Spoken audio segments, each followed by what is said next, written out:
Good morning, students. Now we are going to start our exercise 2. Section A and section B हम लोग लिख चुके हैं. मैंने आपको पीडीएफ किया था, आप लोगों ने लिख दिया है. Now we are going to start our section C. Section C में हम सब सारे सम ही करने वाले हैं, राइट? तो सम नंबर 2 से सारे सम स्टार्ट हो रहे हैं, तो हम लोग पहले सम नंबर 2 करेंगे. I am reading a question. The fitted regression line of y on x is y cap is equal to 23.2 minus 1.2x, and one of the observation used in fitting the line is 6 and 6/17. Find the error in estimating y for x is equal to 6. So this is your question. अब यहाँ पे हमें क्या दिया हुआ है? Regression line का y cap is equal to 23.2 minus 1.2x. जो हम सारे स्टेप्स करके जो फाइनल आंसर लाते हैं, जिसमें हम x के डिजिट रखते हैं, वो आप लोगों को डायरेक्ट यहाँ पे दे दिया हुआ है. एंड क्या दिया हुआ है? And one of the observation used in the fitted of the line is 6 और 17. ये 6 और 17 का मीनिंग क्या है? तो 6x है और y क्या है? 17 है. ये अब एक एरर के लिए यूज होगा. Find the error in estimating y for x is equal to 6. यानी हमारे जो y कैप की जो रिग्रेशन लाइन है, वहां पे x की जगह पे क्या रखना है? 6 रखना है. देन हमें क्या मिल जाएगा? y कैप मिल जाएगा, राइट? y कैप के बाद हमें क्या फाइंड करना है? एरर फाइंड करना है. तो एरर का फॉर्मूला हमें मालूम है, y minus Y cap, right? तो y माइनस वाई कैप, यानी यहाँ पे इसी वजह से आप लोगों को x और y दिया हुआ है, तो y क्या हो जाएगा? यहाँ पे 17 हो जाएगा, और y कैप जो हमारा आंसर आएगा वो हो जाएगा. और इस तरह से हम लोग क्या फाइंड करेंगे? एरर फाइंड करेंगे. अंडरस्टैंड? तो सबसे पहले हम इस सम को स्टार्ट करते हैं. Now look at here student. Question में हमें दिया हुआ है y cap is equal to 23.2 minus 1.2x. 6 और 17 दिया गया है. x इज इक्वल टू 6 है, 17 y है, और x इज इक्वल टू क्या अज्यूम करना है? 6 अज्यूम करना है. और हमें क्या फाइंड करना है? Error is equal to question mark. Now look at here student, हम लोग क्या करेंगे? x की यहाँ पर 6 रख देंगे, तो y cap is equal to 23.2 minus 1.2x. x is equal to 6. 23.2 minus 1.2 into x यानी 6, तो 1.2 इंटू 6 यानी 7.2. 23.2 minus 7.2, it means that y cap is equal to 16. Now we are going to find error. Error का formula है y minus y cap, right? तो हमने आगे जो हमें एक ऑब्जर्वेशन दिया हुआ है, वहां पे y कितना है? 17 था, तो 17 माइनस y cap कितना हो गया? 16. तो 17 माइनस 16 यानी 1, यानी इसका एरर कितना आएगा? 1. This is our answer. Our sum is over here. Understand? Now moving to the next sum.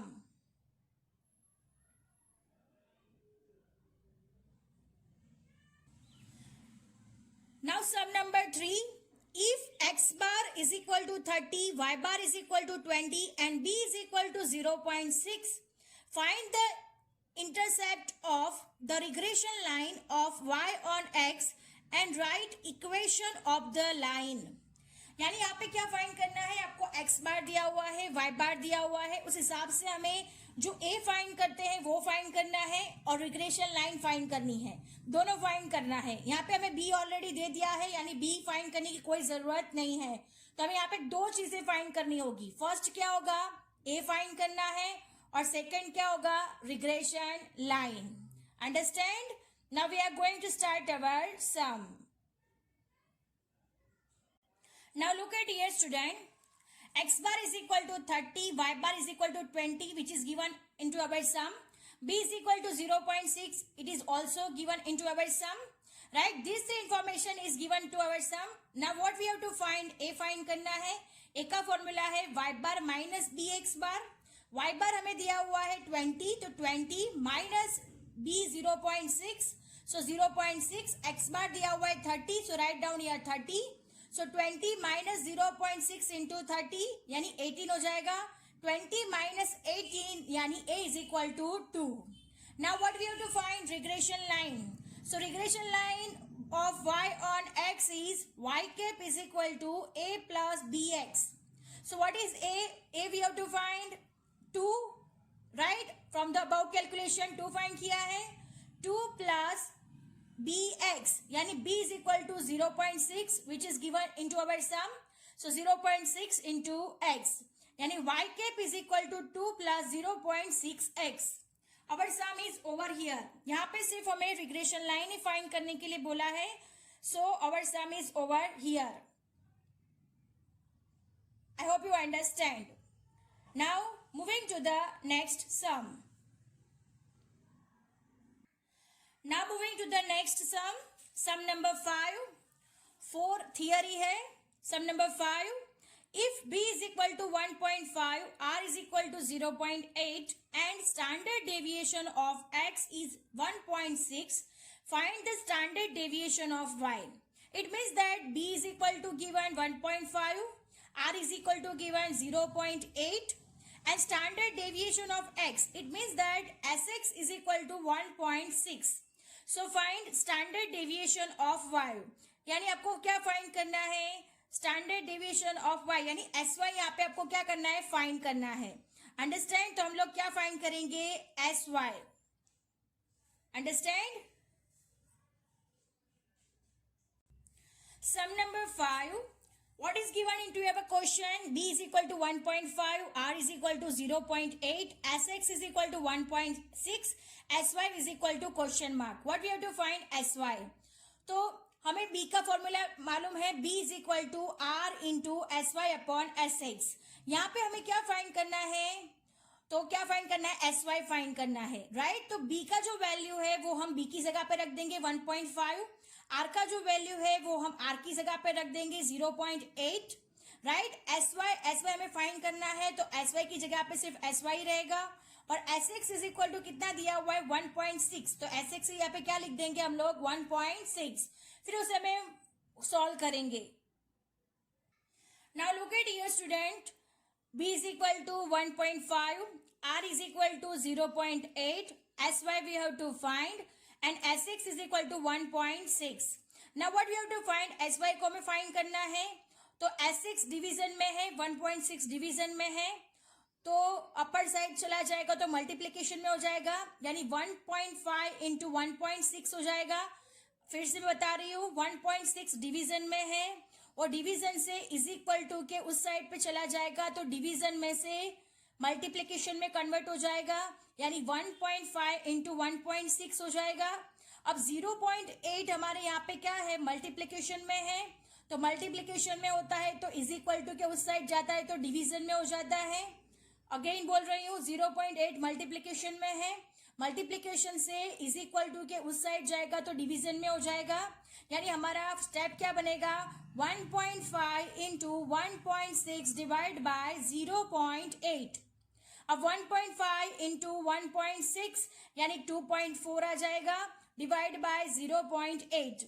2.4 से 0.8 को डिवाइड करेंगे तो आंसर आएगा 3 यानी हमारा Sy का आंसर कितना हो गया? 3. तो क्वेश्चन में हमें क्या मांगा है कि what is Sy? Find out standard deviation of y.